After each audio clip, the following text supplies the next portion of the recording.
1989년 서울, 모두의 기대를 한몸에 받으며 롯데월드가 문을 열었죠. 실내 테마파크, 야외 매직 아일랜드, 쇼핑몰, 호텔까지 없는 게 없었어요. 이 거대한 복합단지가 한국 경제에 미칠 영향은 상상 이상이었죠. 수많은 사람들이 일자리를 얻고 관광객이 몰려들며 지역 경제가 활성화됐고요. 시간이 흐르며 롯데월드는 단순한 테마파크를 넘어 한국의 상징이 되어 2022년에는 부산에 롯데월드 어드벤처 부산을 개장하며 확장에 나섰죠. 이쯤 되면 눈치챘어야 하는데요. 이런 성공 뒤에는 치밀한 전략이 숨어 있었어요.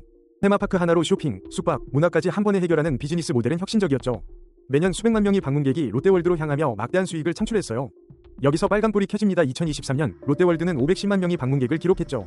이는 전세계 테마파크 중 23위, 아시아에서는 10위에 해당하는 놀라운 수치였어요. 관광객 유치를 통한 경제적 파급 효과는 상상 그 이상이었을 거예요.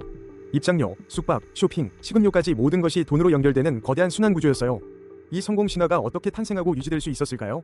바로 경험 경제의 선도주자였기 때문이죠. 단순한 놀이기구가 아닌 종합적인 엔터테인먼트 경험을 제공한 거예요. 결국 롯데월드는 돈 버는 기계를 넘어 문화와 경제를 움직이는 엔진이 되었죠. 그렇다면 이 거대한 경제 효과의 시작은 어디였을까요? 바로 35년 전 첫 삽을 뜨던 그 순간부터였어요. 이것이 바로 롯데월드의 성공 신화, 그 경제적 드라마의 한 페이지입니다. 1970년대 비디오 게임 산업을 장악했던 전설적인 이름 아타리 기억하시나요? 무려 50억 달러 가치로 평가받던 거대 기업이었죠. 하지만 이 영광은 찰나에 불과했어요. 왜 그랬을까요? 1972년 놀란 부슈넬과 테드 담니가 아케이드 게임을 만들며 시작됐습니다. 그들의 첫 히트작은 바로 그 유명한 퐁이었고요.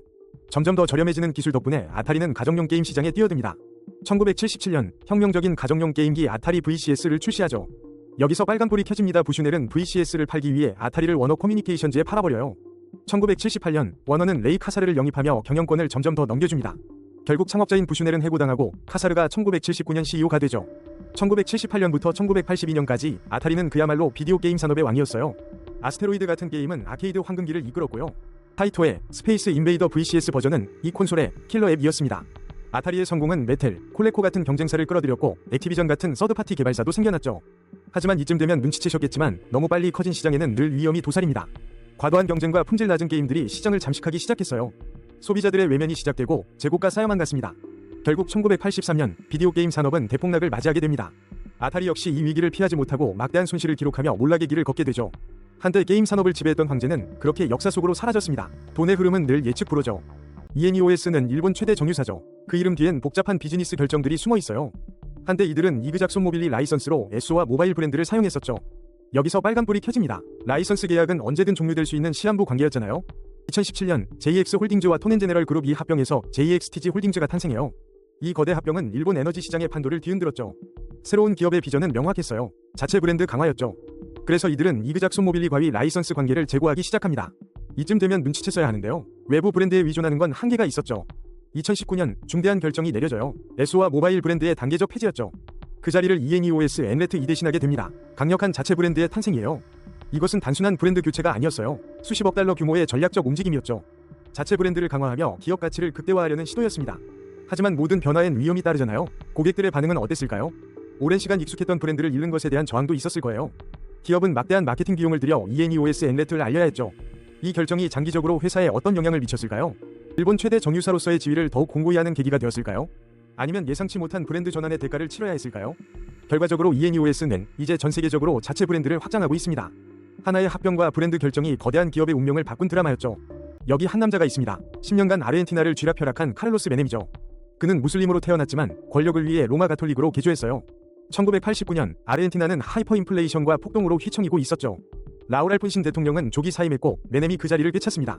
여기서 빨간불이 켜져요. 그의 경제정책 바로 워싱턴 컨센서스였죠. 1991년 그는 태완 계획을 내놓으며 인플레이션과의 전쟁을 선포합니다. 이 계획은 수많은 국영기업 민영화와 함께 대대적인 개혁을 동반했어요. 초기에는 성공적이었죠. 아르헨티나는 다시 안정되는 듯 보였습니다. 동시에 외교 노선도 확 바뀌었어요. 영국과 국교를 정상화하고 미국과 손을 잡았죠. 걸프전에 참전하고 미국에 적극적으로 협조하며 정상국가 행세를 했습니다. 하지만 이쯤 되면 눈치챘어야 하는데요. 돈과 권력에는 항상 그림자가 따르죠. 메넴 재임 중 아르헨티나는 두 번의 끔찍한 테러 공격을 겪습니다. 1992년 이스라엘 대사관, 그리고 1994년 아미아 유대인회관 폭탄 테러. 수많은 인명이 희생되었고 이 사건들은 지금까지도 논란의 중심에 있습니다. 과연 테러 배후에는 무엇이 있었을까요? 그의 정책과 어떤 관련이 있었을까요? 메넴이 패론주의는 전통적인 패론주의와는 달랐다는 평가를 받습니다. 경제적 개방과 자유시장을 옹호하며 신자유주의 패론주의를 표방했죠. 그는 장기 집권을 위해 헌법까지 개정하며 권력을 놓지 않으려 했습니다. 그래서 이 사람 어떻게 됐을까요? 퇴임 후에도 그는 상원의원으로 영향력을 유지했습니다. 카를로스 메넴, 아르헨티나 현대사의 가장 논쟁적인 인물 중 한 명입니다. 1999년 세계 소비재 시장에 거대한 합병 뉴스가 터졌습니다. 영국의 레키샌드 콜먼과 네덜란드의 벤키저가 손을 잡았죠. 그렇게 탄생한 회사가 바로 레키 벤키저였습니다. 이 회사는 우리가 매일 쓰는 수많은 브랜드를 소유하게 되었습니다. 데톨, 스트랩실, 하픽, 비트, 게비스콘 등 셀 수 없이 많죠. 2021년 회사 이름은 레키드로 변경되며 새로운 시대를 알렸습니다. 이 합병은 단순한 결합이 아닌 전략적 움직임이었습니다. 서로 다른 강점을 가진 두 회사가 만나 시너지를 극대화했죠. 이쯤 되면 눈치챘어야 하는데요. 합병은 언제나 거대한 돈이 오갑니다. 수십억 달러가 움직이는 판에서 모든 결정은 중요했습니다. 회사의 가치는 합병을 통해 급성장했습니다. 건강, 위생, 영양이라는 핵심 분야에 집중하며 시장을 장악했습니다. 이러한 성공 뒤에는 치밀한 계획과 실행이 있었습니다. 글로벌 시장을 목표로 끊임없이 확장해 나갔습니다. 하지만 이런 거대한 기업도 항상 순탄하지만은 않습니다. 수익성 높은 브랜드 포트폴리오가 그들의 방패였습니다. 그들은 M&A를 통해 몸집을 불리고 시장 지배력을 강화했습니다. 이 합병은 소비재 산업의 역사에 중요한 이정표가 되었습니다. 오늘날 레킷은 여전히 우리의 삶 깊숙이 자리하고 있습니다. 그들의 이야기는 단순한 기업 성장을 넘어선 자본의 드라마입니다.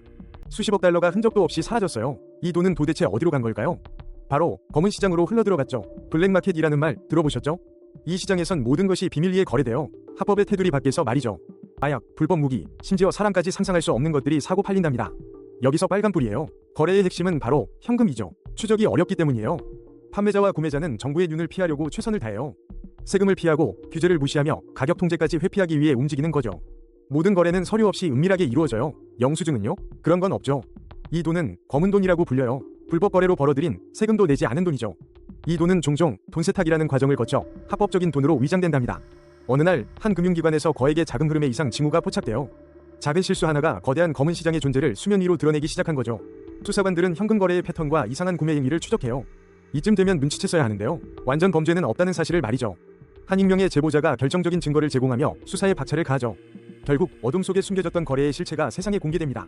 주요 가담자들은 체포되고 그들의 검은 돈은 압수돼요. 그래서 이 사람 어떻게 됐을까요? 대부분 감옥에서 오랜 시간을 보냈답니다. 압수된 돈은 국가의 금고로 돌아가거나 피해 보상에 사용되었어요. 검은 시장은 오늘도 어딘가에 존재하지만 그들 역시 법의 감시를 피할 수는 없죠. 독일 주식시장을 뒤흔든 사건, 포르쉐 SE를 둘러싼 의혹을 파헤쳐봐요. 포르쉐는 1931년 페르디난트 포르쉐가 세운 자동차 회사였죠. 시간이 흐르면서 포르쉐 SE는 자동차 투자를 하는 지주회사가 돼요. 이 회사는 폭스바겐 그룹의 주요 주주였죠. 여기서 빨간불이 켜집니다. 폭스바겐 지분을 조금씩 늘려가던 포르쉐 SE. 겉으로는 평범한 투자처럼 보였어요. 하지만 이면에는 복잡한 파생 상품이 숨어 있었죠. 모두가 폭스바겐 주식이 폭락할 거라고 예상했어요. 그러나 포르쉐 SE는 조용히 지분을 매입하며 역배팅을 준비했죠. 이쯤 되면 눈치챘어야 하는데요. 시장은 예상치 못한 움직임에 혼란에 빠집니다.